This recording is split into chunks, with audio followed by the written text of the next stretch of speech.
Assalamualaikum warahmatullahi wabarakatuh. Selamat siang dan salam kenal untuk adik-adik di SMK Harapan Mulia Kendal. Perkenalan dulu ya. Nama saya Susanti Dulhami, biasa dipanggil Bu Santi atau Bu Susan. Saya dari Universitas YPPI Rembang. Nah, saya juga merupakan salah satu anggota tim pengabdian dari Bapak Teguh Setiadi, begitu.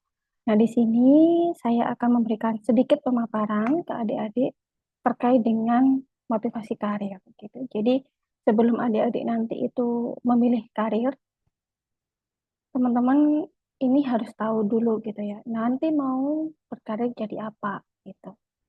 Entah itu nanti kita berkarir ikut orang, artinya bekerja dengan orang lain, atau bisa juga kita membuka usaha kayak gitu. Saya coba share screen dulu ya, teman-teman.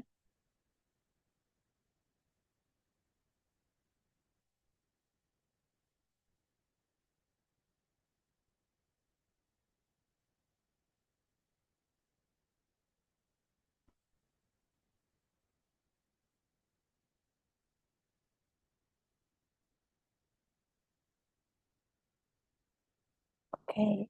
Nah, sebelum saya mulai pemaparan, saya ingin memberikan ice breaking dulu ke adik-adik biar tidak ngantuk ya, karena nanti ini sudah jam-jam rawan begitu ya.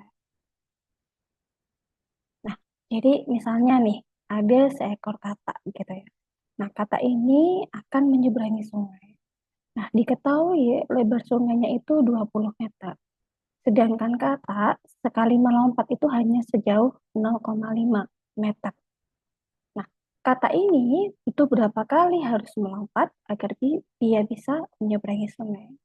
Jawabannya berapa adik-adik?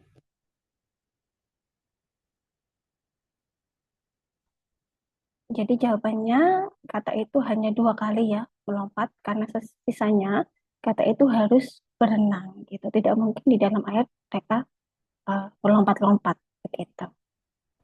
Oke, apakah sebelumnya adik-adik itu mau berkarir jadi apa? Harapan saya teman-teman sudah menentukan gitu. Nanti setelah lulus, saya pengen kuliah, saya pengen bekerja, saya pengen berwirausaha. Harusnya sudah ada gitu ya pemikiran seperti itu untuk adik-adik ini. Nah, jadi saya di sini untuk bisa memberikan sedikit penjelasan apa saja sih yang bisa teman-teman gunakan nanti untuk memilih karir yang tepat itu apa gitu. Jadi kalau kita mendefinisikan karir itu sebagai semua pekerjaan atau jabatan yang dipegang selama masa kerja. Artinya karir berarti pekerjaan yang dilakukan itu apa gitu. Kemudian dalam memilih karir itu memang tidak mudah ya teman-teman. Bahkan sering terjadi kesalahan dalam mengambil karir, khususnya itu yang fresh graduate. Jadi misalnya teman-teman itu lulus SMK gitu ya. Terus kemudian ambil eh, pekerjaan, nah ternyata pekerjaan itu tidak sesuai begitu. Itu sering terjadi. Jadi di sini menurut survei bahwa hanya 5 orang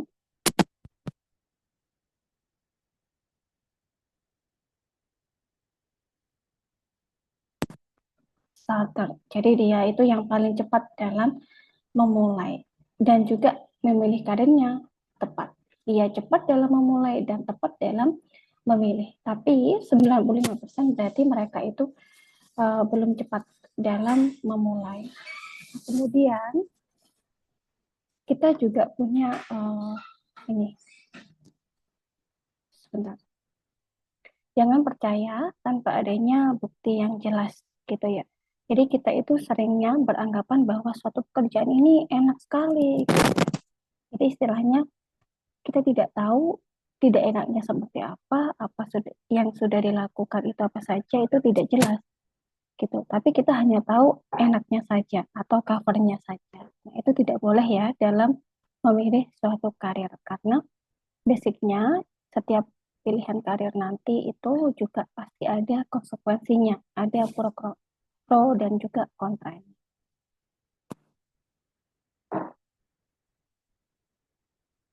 Nah, kemudian apa sih yang harus adik-adik ini ketahui gitu ya sebelum menentukan karir? Jadi teman-teman ini harus tahu bakatnya dulu. Bakatnya ini apa? Jadi kalau bakat itu diistilahkan sebagai potensi yang dimiliki oleh seseorang sebagai bawaan sejak lahir. Jadi sejak lahir itu teman-teman sudah punya ini potensi yang diistilahkan sebagai bakat. Kemudian juga ada minat. Nah, minat ini berarti suatu proses yang tetap untuk memperhatikan dan memfokuskan diri pada sesuatu yang diminatinya. Jadi kita itu senang ketika melakukan apa gitu. Kita minatnya dari mana? Itu harus tahu dulu ya bakat dan minatnya teman-teman.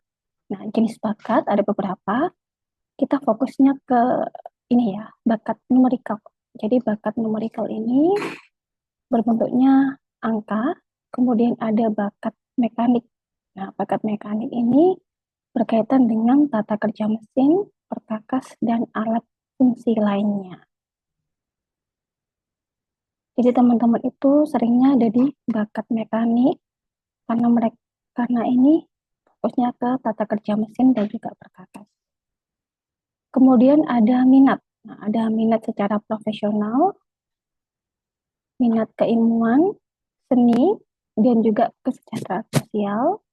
Kemudian ada minat kegiatan fisik, itu masuk mekanik, kegiatan yang luar, atau minat komersil. Jadi minat komersil itu bisa dalam berwirausaha, kemudian jual beli, ataupun akuntansi.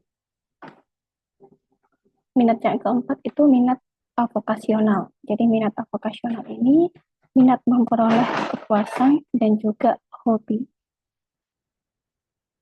Nah, selain dari minat, kita juga harus tahu tipe kepribadian kita. Jadi ada 6 tipe kepribadian ya. Nah, ini harus diidentifikasi ya, teman-teman itu masuk di tipe kepribadian apa gitu. Ada tipe intelektual. Jadi tipe intelektual itu orang yang cenderung suka menganalisis ya. Menganalisis kemudian memecahkan permasalahan. Nah, itu lebih cocoknya sebagai seorang psikolog, kemudian dosen itu harus punya tipe intelektual.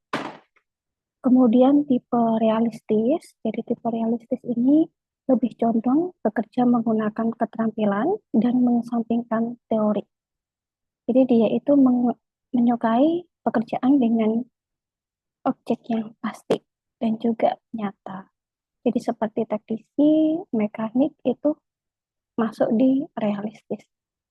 Nah, kemudian tipe artistik, ya artistik ini harus pintar dalam memecahkan suatu masalah karena harus bisa memadukan visi, kreativitas, dan juga intuisi yang dimiliki.